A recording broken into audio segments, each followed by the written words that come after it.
পরিদর্শন করতে গেছেন এক পরিদর্শক। তিনি প্রথমেই ঢুকলেন ক্লাস 8 এর রুমে। স্কুলের পড়াশোনার মান কেমন তা যাচাই করার জন্য সামনের বেঞ্চের এক ছাত্রীকে কিছু প্রশ্ন করলেন।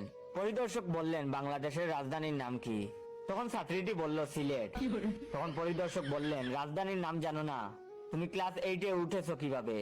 আমি তোমার নাম কেটে দেব। তখন ছাত্রী বলল, আমার তো স্কুলের খাতায় নামই নাই, আপনি কাটবেন কেমনে? তখন পরিদর্শক বলল, নাম নেই মানে? তখন ছাত্রীটি বলল, আমি স্কুলের মাঠে গরু নিয়ে আইছিলাম, স্যারে কইল তোরে 10 টাকা দিমু, তুই ক্লাসে আইসা বইসা থাক। তখন পরিদর্শক শিক্ষককে বললেন, সি মাস্টার সাহেব, আপনার লজ্জা করে না? শিক্ষা নিয়ে ব্যবসা করেছেন, আমি আপনাকে বরখাস্ত করব। তখন তাচ্ছিল্যের সুরে ক্লাস শিক্ষক বললেন, আপনি আমারে বরখাস্ত করতে পারবেন না, আমি মাস্টার না, সামনে যে মুদি দোকানটা দেখতাছেন ওইটা আমার। মাস্টার সাহেব আমারে কইল শহর থেকে এক বেটা আইব, আমি হাটে গেলাম, তুই ক্লাস ঘরে যাইয়া বইসা থাকবি। পরিদর্শক তো রেগে মেগে হেডমাস্টারের রুমে গিয়ে বললেন, আপনি হেডমাস্টার? তখন হেডমাস্টার বললেন, হ্যাঁ, কোনো সমস্যা? তখন পরিদর্শক বললেন, কি করছেন আপনারা? এইসব নকল ছাত্র শিক্ষক দিয়ে স্কুল চালান?